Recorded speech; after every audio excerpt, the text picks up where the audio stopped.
ఇప్పుడు కర్నూలులో ఈ రోజు ఒక జోకర్ వచ్చాడు. ఈయన జోకర్ ఎందుకు చెప్పాల్సి వస్తుందంటే ఆయనకి ఇంతవరకు రాజకీయాల్లో 2014 నుంచి ఉన్నట్టున్నాడు. బైరెడ్డి సిద్ధార్థ రెడ్డి గారు 14 లో టికెట్ ఏం రాలేదు ఆయనకి. ఎక్కడ 19 లో ఉన్నాడు, అక్కడ అప్పుడు రాలే. 24 లో ఉంది, ఆయనకి టికెట్ రాలే. ఆయనను ఎప్పుడు వాడుకుంటారంటే ఆయన ఏదో మాటలు మాట్లాడుతుంటారు కాబట్టి వైఎస్ఆర్సీపీ పార్టీ వాళ్ళు స్టేట్ వైడ్ ఆయన కొద్దిగా మాట్లాడతాడు కాబట్టి ఆ జోకర్ ని పిలిపియండి అయ్యా, ఆయన ఏదో కొన్ని మాటలు మాట్లాడిపోతాడు, పిట్టకథలు మాట్లాడిపోతాడు అని చెప్పి. ఆయన అన్ని చోట్ల చేస్తుండేది ఒక రకంగా ఉండొచ్చేమో గానీ, బట్ కర్నూలులో వచ్చి నా పైనే నిందలేసి పోతే ఊరుకుంటామో అనుకుంటున్నాడేమో. ఎందుకంటే ఇక్కడ ఉండే ప్రెస్ వాళ్ళు మీ అందరికి తెలుసు మా ఫాదర్ ఎట్లాంటిది, మా కుటుంబం ఎట్లాంటిదని. 99 నుంచి రాజకీయాల్లో ఉన్నాం.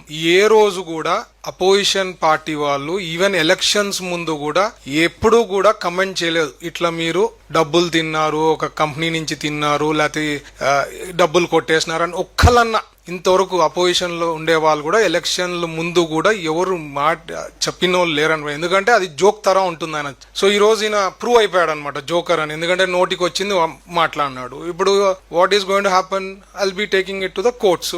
డిఫమేషన్ వేస్తా, క్రిమినల్ డిఫమేషన్ వేస్తా, వదిలే ప్రశ్నే లేదు. ఆయన ఇప్పుడు ఆలోచించాలా, ఎందుకయ్యా నేను కర్నూలుకి వచ్చి నోటికి వచ్చింది మాట్లాడినా అనే ఫీలింగ్ తెచ్చుకోబోతున్నాడు బైరెడ్డి సిద్ధార్థ రెడ్డి గారు. ఎందుకంటే ఆందోళన చేయాలా, చెప్పాలా, ఆ freedom of speech, freedom of things మా చంద్రబాబు గారు ఇచ్చారు. బట్ నోటికి వచ్చింది మాట్లాడితే ఊరుకోండే ప్రశ్నే లేదు.